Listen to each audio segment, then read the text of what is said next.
cultura nenhuma é neutra. Na verdade, toda cultura ela tem uma mensagem por trás. A grande crise é que a gente, na maioria das vezes, não entende e nem sabe quais as mensagens que têm sido passadas através de séculos e a gente fica, algumas vezes, caminhando e vivendo meio que conduzido com um monte, com a galera, com todo mundo aí. Eu estava pensando hoje, cara, qual o sentido do cristianismo? Qual a vantagem que a gente tem em ser cristão? Qual a vantagem? Qual a vantagem a gente tem de fazer parte do cristianismo? E qual a relevância que o cristianismo tem tido aí no nosso país, vamos dizer, na nossa nação? A gente é um país cristão, 64% católico, 23% evangélico. Preciso olhar o último censo aí para ver, porque acho que isso aí acho que mudou. Protestante, então na verdade 87% de cristãos. E eu fico preocupado porque eu não sei se é referência ou se é escândalo. Eu fico imaginando se nós formos 100%, país 100% cristão, o que vai mudar? O que será que vai acontecer? Eu tenho medo quando eu escuto algumas coisas do tipo, nós somos um país onde Jesus governa. Ah, Jesus tem que governar o Brasil. Eu não estou entendendo essas declarações, porque quando eu olho para a Bíblia e olho para o Brasil e olho para a atitude de alguns cristãos, eu não enxergo Jesus. Eu não vejo Jesus na atitude de alguns cristãos. Para falar a verdade, na grande maioria dos cristãos, eu não vejo Jesus. Pelo menos o Jesus bíblico. E eu não tô acusando ninguém, não. Eu me coloco nisso também como um cristão, eu me coloco nesse balaio de gato aí. Eu me coloco nessa conversa aí também. Não tô me eximindo e falando que eu tô fora disso e todo mundo. Não. Pelo contrário, se bobear, eu acho que sou pior que muitos aí. Porém, eu acho que a gente precisa falar, a gente precisa conversar, a gente precisa tocar em alguns assuntos aí que ninguém toca, que ninguém fala. Então é o seguinte, vamos supor que você decidiu agora começar a fazer academia. Então o que você vai fazer? Você vai procurar um personal, um profissional de educação física, né, que vai te ensinar como faz os exercícios certos, como se alimentar e tal, vai te trazer toda uma maneira de fazer os exercícios, porque ele é um profissional. E aí é o seguinte, você começa a fazer os exercícios, o povo começa a dar opinião. Não é assim, faz desse jeito, faz assado. Você fala, mas por quê? Ah, porque eu acho que é assim. Quem que você vai ouvir? A multidão que não tem formação na área, que não é um especialista, que não é um profissional da área, ou você vai ouvir o especialista?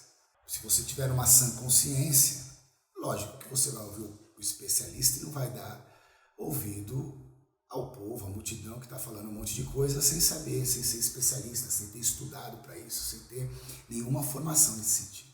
Então é o seguinte, e por que quando diz respeito às coisas concernente à espiritualidade, à própria vida, por que a gente fica ouvindo qualquer um? Por que a gente fica colocando o nosso destino, a nossa vida na mão de qualquer um? Qual é a formação dessa pessoa? Qual é a capacitação? Ah, aí você vai falar para mim, não, mas Deus, Ele não escolhe os capacitados, Ele capacita os escolhidos. Primeiro que isso aí não está na Bíblia, sabia? Isso não está na Bíblia. E segundo, que isso aí é papo furado para a pessoa ser preguiçosa e vagabunda, para não ler, para não se informar, para não estudar. Eu fico preocupado com isso, porque existem pessoas que estudam, que pesquisam. Não, mas quem dá o conhecimento é o Espírito Santo. Sim, a Bíblia diz que ele vos lembrará de todas as coisas. Mas ele vai lembrar do quê se você não tem nada dentro para ser lembrado? Ele vai lembrar dos conteúdos que você recebeu. Ele vai lembrar dos conteúdos que foram postos dentro de você. Agora, como que ele vai lembrar de uma coisa que você não fez? Vamos lá, vamos pensar um pouco comigo.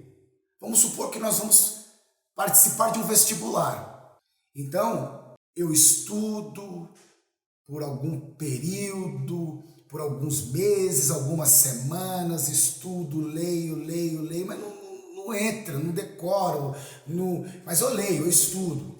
E o Zé das Couve, ele não lê, não estuda, não lê, não pegou no livro, não fez nada. E aí, é o seguinte, vamos lá fazer vestibular. Zé das Couve crente pentecostal, neopentecostal. E aí é o seguinte, ele chega lá e já vai pagar de carteirada celestial. Jesus, é o seguinte, é o Senhor que vai fazer essa prova aí, vai na frente. Agora, vamos fazer um parente nessa história. Será que o menino que estudou, chegou lá na hora, deu um branco. E o que não estudou, chegou lá na hora, não sabe. Aí o Espírito Santo vai fazer o quê? Vai tirar o conteúdo do menino que estudou e passar para o que não estudou? Não. Tá bom, ele vai ajudar, mas vai ajudar em qual sentido se o menino não estudou? Qual sentido que ele vai ajudar? De onde ele vai extrair? Então quem estudou para ele foi o Espírito Santo, é isso? Não tem lógica, é incoerente. Então ele vai lembrar daquilo que a gente estudou. Ele vai lembrar daquilo que está dentro de nós. Aquilo que a gente, mesmo que não entendemos, mas absorvemos. Então eu vejo um grande problema quando a gente não lê a Bíblia. A gente que se diz cristãos, somos cristãos, não lemos a Bíblia. Isso é perigoso. Mas não é ler de capa a capa. A Bíblia não é um livro feito para ler, né? É um manual de vida. Eu não leio a Bíblia para preparar sermão. Quando eu era diretor de um seminário, eu falava para os alunos o seguinte: não leia a Bíblia para preparar sermão, porque você vai preparar um sermão maravilhoso, mas vazio. A Bíblia é um manual de vida.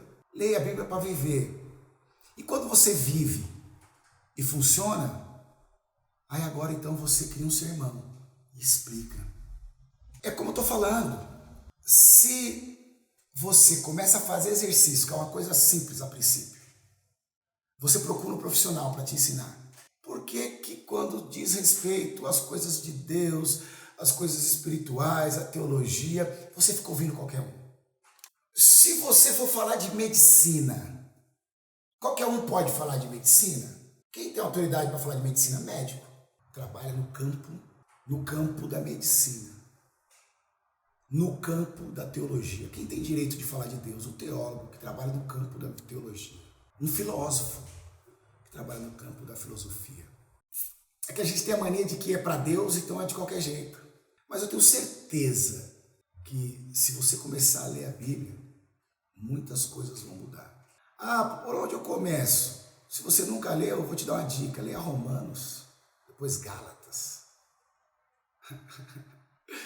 Sem a ótica da religião, sem o óculos da religiosidade, você vai ver. O negócio é maravilhoso. Porque eu não consigo entender um cristianismo que a gente se torna superior, intocáveis. Um cristianismo onde o foco sou eu. Eu sou o foco. Eu me basto.